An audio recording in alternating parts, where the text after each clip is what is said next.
Assalamualaikum warahmatullahi wabarakatuh.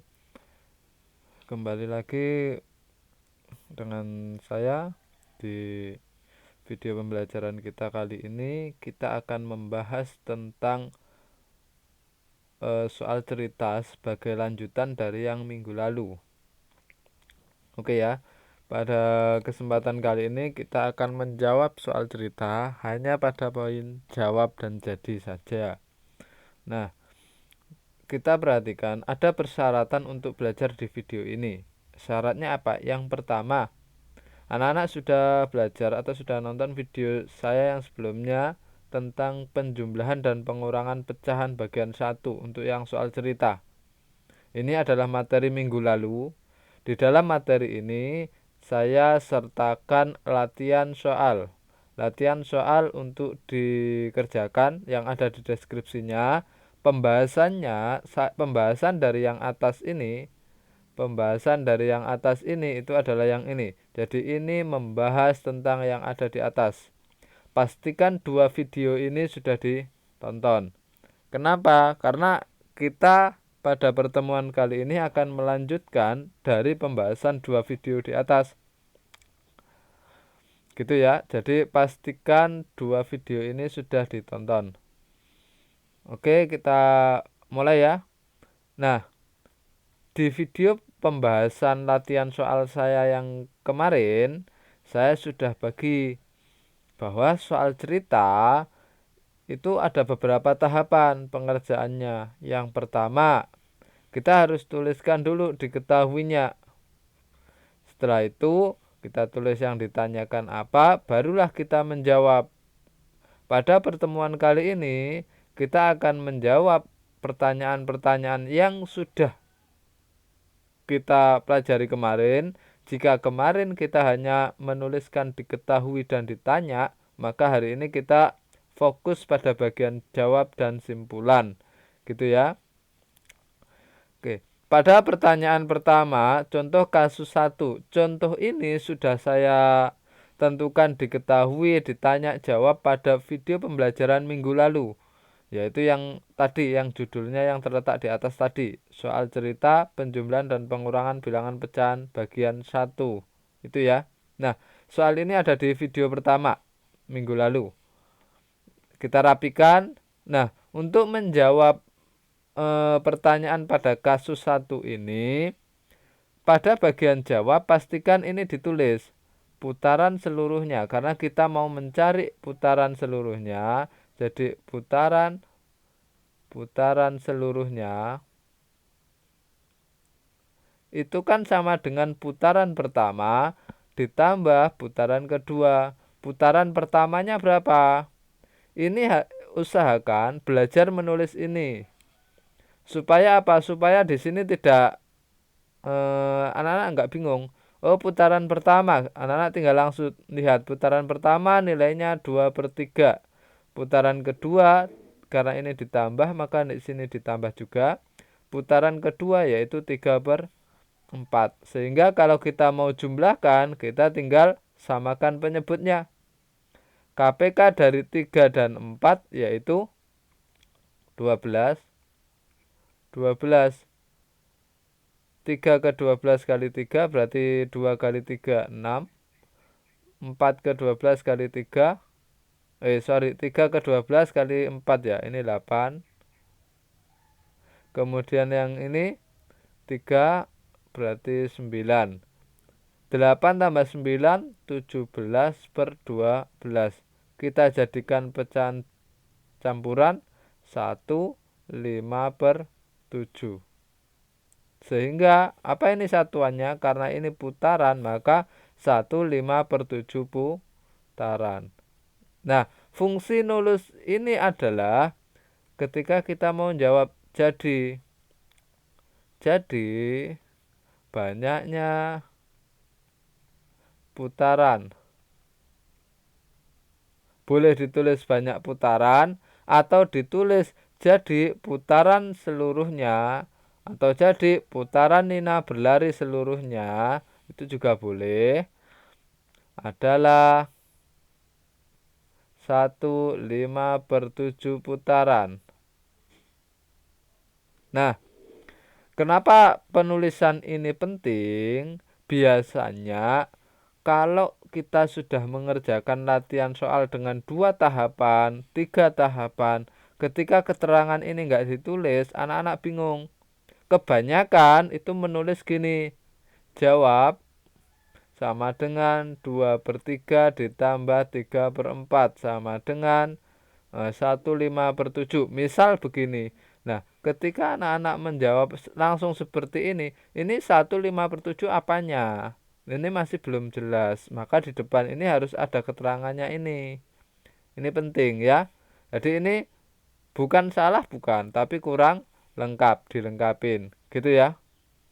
Kita lanjut ke contoh kedua. Di video pertama saya minggu lalu, contoh kasus kedua adalah hari libur kemarin, Ana dan keluarganya pergi ke kebun binatang.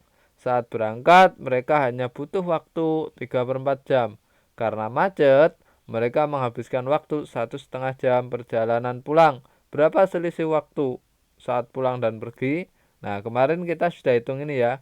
Oke, kita rapikan dulu. Nah, mereka waktu perginya atau berangkatnya itu butuh waktu 1,3/4 jam. Saat pulang butuh waktu 1,2 jam. Yang ditanya berapa selisih waktu pada saat pulang dan pergi. Karena yang ditanya adalah berapa selisih waktu, maka untuk menjawab tulisan selisih waktu ini kita harus kasih ya. Nah, ini harus kita jelaskan. Selisih waktu berarti waktu pulang. Waktu pulang berapa? 1/2 dikurangi waktu perginya berapa? 3/4. Kita samakan penyebutnya. Jadi 1/2/4 dikurang 3/4. 2 kurangi 3 kan tidak bisa. Maka yang ini dipinjam. Kita rubah jadi 2 tambah 4, 6/4 dikurangi 3/4. Jadi jawabannya adalah 3/4 jam. Dari sini, apa ini tadi? Ini tadi adalah selisih waktu. Sehingga ketika kita nulis jadi, kita juga boleh menuliskan jadi dari soal. Dari yang ditanya ini kita tulis jadinya. Selisih jadi selisih waktu saat pulang dan pergi adalah 3/4 jam. Nah, gitu ya. Nah, ini penulisan ini kita biasakan. Lebih bagus lagi kalau anak-anak terbiasa nulis ini. Tuh. Oke, sekarang nah, yang ini adalah pada contoh latihan di video minggu lalu dideskripsikan saya kasih latihan soal untuk dipakai belajar menuliskan diketahui ditanya jawab, iya kan? Nah, pada video kali ini, pada video sekarang kita akan lanjutkan jawabnya bagaimana. Nah, di soal ini kan diketahui nih, hari ini adalah hari ulang tahunku. Pada hari ini aku mendapat banyak sekali hadiah dari keluargaku. Ayahku memberiku hadiah 0,7 gram, sedangkan ibuku memberi hadiah 0,5 gram emas. Tidak mau ketinggalan, adikku memberiku hadiah emas sebesar 0,5 gram. Untuk ketika yang ditanya adalah berapa berat keseluruhan, maka ini kita tulis dulu. Berat keseluruhan sama dengan, nah, setelah ini boleh kita cukup nulisnya di sini 1. Dari ayah berapa? 0,7. Dari ibu berapa? 0,5. Dari adik berapa? 0,15. Sehingga kalau kita tambah 0,7, 0,5, ketika ditambah 2 nyimpen 1 ya. Oke, 1,2 ditambah 0,15, 5, 3, 1. Berarti 1,35 gram. Sehingga apa? Yang ditanya berapa berat keseluruhan? Jadi berat keseluruhan emasku ada 1,35 gram. Nah, gitu ya. Penulisan ini dibiasakan ditulis. Jangan langsung begini, ini jawab terus masukkan angkanya. Nah, jangan seperti itu.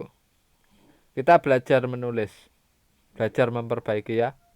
Nah, di latihan yang nomor 2 sekarang. Di contoh kedua, seorang ibu masih memiliki stok 2/3 kg beras. Untuk persediaan, ia membeli lagi 5/4 kg beras. Setelah dimasak 1,5 kg, persediaan beras ibu tinggal. Oke, kita tata dulu. Nah, ibu ini punya stoknya adalah ini 2/3 kan. Kemudian ia beli lagi 5/4, yang dimasak 5,5. Yang ditanya berapa persediaan sekarang.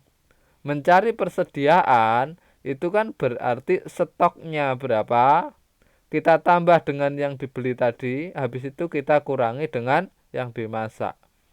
Nah, stoknya adalah 2/1/3 ditambah yang dibeli adalah 5/1/4 dikurangi yang dimasak adalah 1/2.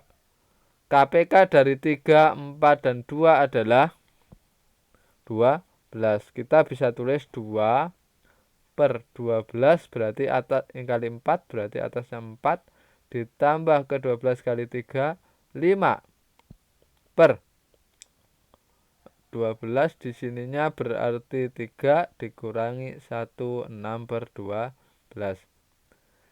Yang tambah kita dahulukan ya. Urut ketika anak-anak punya tambah dan kurang bersamaan, maka hitungnya dari kiri ke kanan. Berarti 2 ditambah 5, 7, 4 tambah 3, 7/12 dikurangi 1, 6/12. 7 kurangi 1, 6, 7 kurangi 6, 1/12 kilogram. Satuannya jangan lupa. Sehingga kesimpulannya apa? Jadi persediaan beras, nah karena ini kan persediaan beras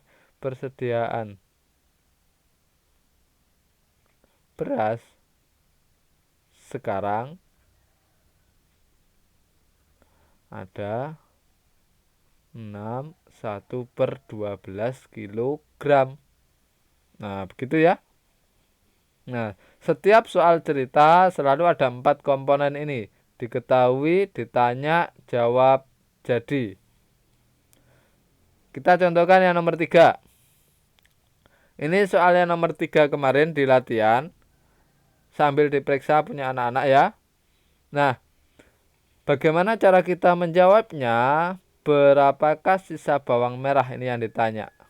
Kita baca dulu. Ibu membeli bawang merah sebanyak, yang dibeli bawang merah sebanyak 5/2/4. Berarti ibu membeli 5/2/4.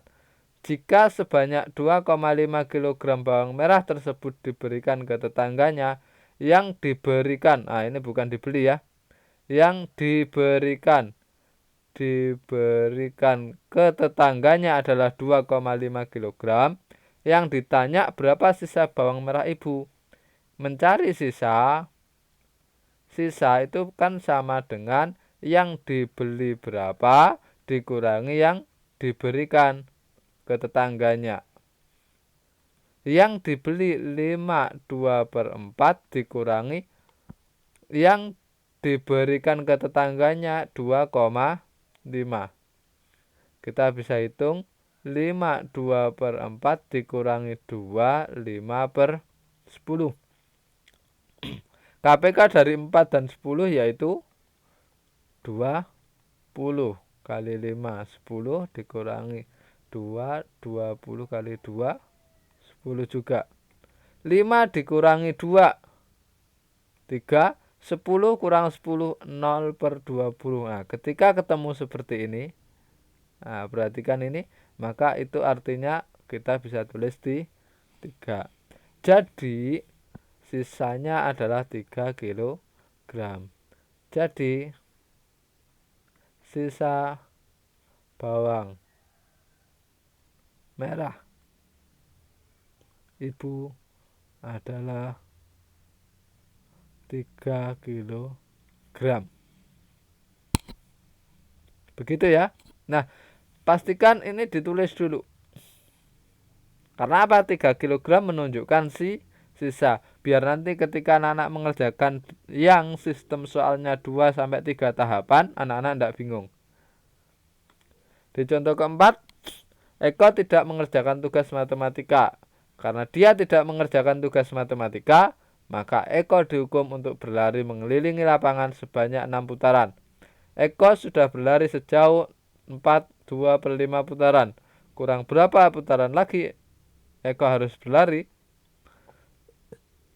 Nah, kita tahu hukumannya sebanyak 6 putaran dan ia sudah berlari sejauh sekian. Maka mencari kurang berapa putaran lagi, maka banyak putaran atau banyaknya hukuman itu sama. Banyak hukuman gitu aja ya. Nah, saya tulis dulu aja kurangnya. Ini saya samakan dengan ini ya, yang ini saya ganti dengan banyak hukuman. Nah, banyak hukuman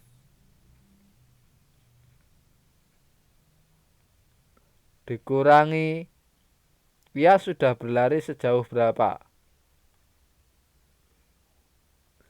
Ia sudah berlari sebanyak berapa, kan gitu. Banyak hukumannya 6 dikurangi 4, 2/5. Nah, kalau seperti ini menghitungnya bagaimana? Maka 6 saya kurangi 1 tinggal 5, pernya saya samakan ini. 5/5 dikurangi 4, 2/5. 5 dikurang 4, 1. 5 dikurang 2, 3/5 putaran. Sehingga kita bisa simpulkan, jadi berapa putaran Eko harus berlari? Eko harus berlari sejauh 1/3/5 putaran lagi. Nah, gitu. Gitu ya. Pastikan penulisan ini yang menjadi perhatian anak-anak. Penulisan jadi diketahui, ditanya jawab, jangan soal ditulis ulang untuk menulis diketahui. Ya, kita rubah mulai sekarang. Sudah, itu aja ya pada pembahasan kita kali ini. Karena ini sifatnya soal cerita, saya tidak akan kasih banyak-banyak. Nanti latihannya anak-anak bisa ambil yang ada di buku, itu banyak sekali latihannya. Untuk pertemuan kali ini itu saja, saya akhiri. Wassalamualaikum warahmatullahi wabarakatuh.